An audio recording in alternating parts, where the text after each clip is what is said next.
We have an update tonight on this blue-eyed little girl we've dubbed Baby Hadley. When we first brought you her story last week, she was headed to Duke University in hopes of halting the rare genetic disorder called Krabbe's disease. It's taking her skills one by one. At 15 months, she was at the developmental stage of a 2-month-old. Now her parents have learned she's only at 1 month. Britton Follett tells us why Hadley's parents flew her back to Oklahoma without the good news they were hoping for. Mom and Dad are smiling, while Hadley still can't. She's smiling, she's laughing, and we're cherishing every single one of those. Because they don't know when the smiles will stop. A couple of months ago, Hadley had no problem posing for the camera.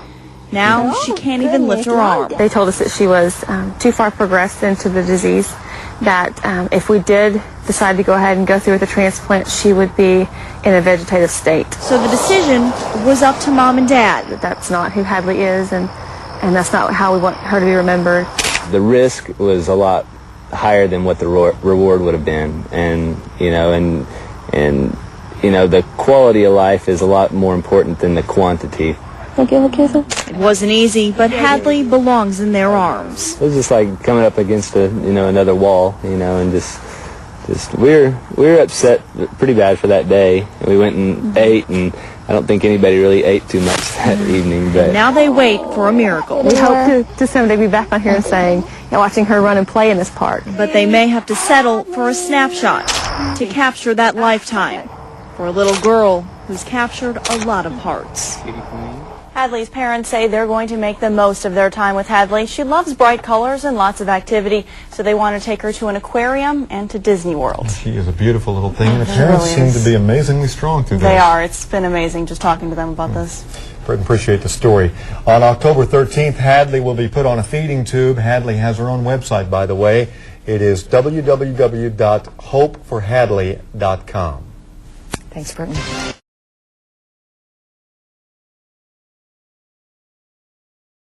You're watching News 9 at 10. Back in September, we introduced you to baby Hadley, a 15-month-old who had just been diagnosed with Krabbe disease, a rare genetic disorder that caused her to lose her skills one by one, including her smile. Britton Follett tells us why there may be hope for Hadley and other babies. Doctors told Hadley's parents she had between 6 months and a year to live. There was no cure. She'd eventually lose all of her motor skills. It's been 7 months. The smiles only come once in a while now, but Hadley can still send her love.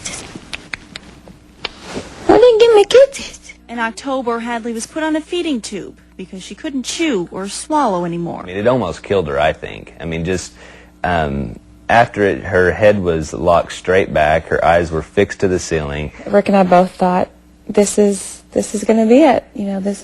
She wasn't able to do much at all. She was really struggling to even just exist, basically. So we thought that this was going to be the end of Miss Hadley. Mom and Dad decided to try some new supplements for Hadley, designed to help her cells communicate better.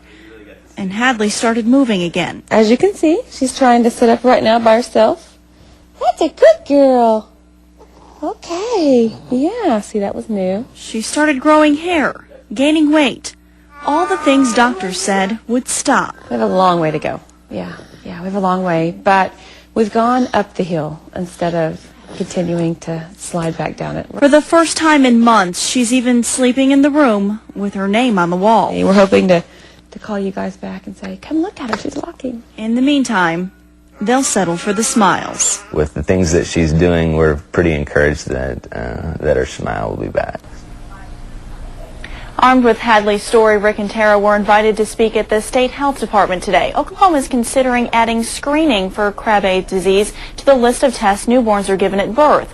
If Hadley would have been screened at birth, she would have been a candidate for a bone marrow transplant, which would have halted the disease before it started. Back to you. All right, Britton, thank you.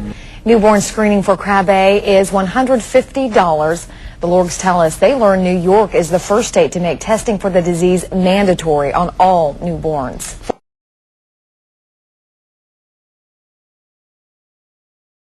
You're watching News 9 at 10. Several Oklahomans are beating the odds, and they credit their recovery to a new medical discovery, glyconutrients, a supplement that provides your body with sugars that aren't in your diet. Britton Follett found out it seems to work on a number of different diseases. Britton? When baby Hadley started taking glyconutrients, Krabbe disease had gotten so bad she was relying on a feeding tube to eat. As the weeks passed, Hadley started gaining weight, growing hair, and trying to sit up, all things doctors said would never happen. In that first story, baby Hadley's smile captured a lot of hearts and may have changed her life. And when I heard the name Hadley, it caught my attention because I have a little Hadley. Nikki saw the story and immediately thought glyconutrients might help. Come on. Come on. Mom never thought she'd be feeding Hadley with a spoon or giving her a bottle. Rick and I are considering maybe we're overfeeding her. Yeah, she's grown a lot. She's actually put on several pounds, and she's a lot longer than she was even 3 weeks ago. There are other moms and dads with the same story. Only 3% live through the type of cancer this 6-year-old has. Dad says chemotherapy couldn't get rid of all the cancer, so she started taking glyconutrients too. Kraylee has been cancer-free for 2 months. She's doing so fantastic. I mean, you watch her run just constantly. She won't walk. She runs everywhere, and she's busy, and she's just not showing that she's going to be one of that number. She's going to be one of the 3%. Ed Polito lost his leg in Iraq. A few months later, it got infected.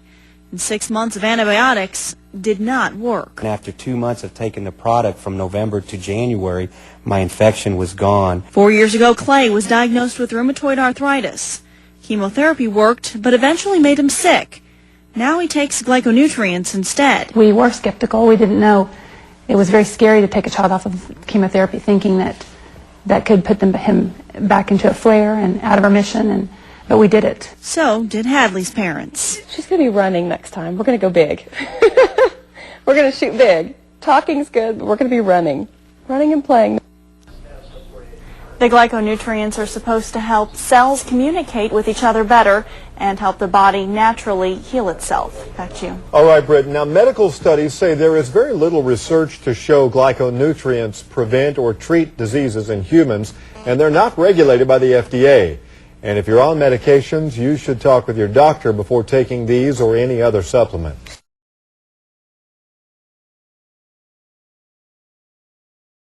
You're watching News 9 at 10. Welcome back. Over the past few months, we've told you about a number of Oklahomans who say they're beating the odds using sugars. But some doctors are skeptical. And one of the only research teams in the country is right here in the metro. Britton Follett went to find out how glyconutrients work. Since we first told you baby Hadley was getting better taking glyconutrients, my phone has been ringing with people looking for more information. What we found is doctors are looking for more information too. Baby Hadley was only supposed to live another 6 months to a year. Clay had been diagnosed with rheumatoid arthritis. This soldier had an infection in his leg. Kraylee had a rare cancer. Only 3% survive. Baby Kelsey has the only documented case of her chromosome disorder anywhere in the world. All 5 are taking glyconutrients and seem to be getting better. Dr. Saunders says she does not tell her patients to use glyconutrients, but several have asked about them, so she started reading up. So it's felt that these glyconutrients are helping our body work more naturally like it's supposed to by making the proteins work the way they're supposed to. And so they're boosting our immune systems in a more healthier way. Researchers say sugars are basic building blocks. Our body is supposed to produce them naturally, but some people do not. That's where some believe glyconutrients might help. Dr. Cummings is one of the only scientists in the world who study the way sugars work in our body. But we know that defects in the ability to make glycoconjugates are associated with many human diseases. So it's quite likely that if an individual is deficient in some aspect of carbohydrate metabolism, that some nutritional supplement might help in that case. Researchers say glycobiology is a new concept, and not enough studies have been done to prove there is really a need to give your body extra sugars by taking supplements. There are doctors who are actually using these on patients to see what their effects are, good and bad. I'm skeptical but in a healthy way. You know, we need to see more information, more studies need to be done by researchers who do not have a stake in it. Dr. Cummings says he'd like to see a case study done on baby Hadley. She's gaining weight, rolling over, can eat and drink out of a bottle. All things doctors said she'd never do again. That kind of story is remarkable, and it may be, you know, within there is the germ of an idea. What may be happening?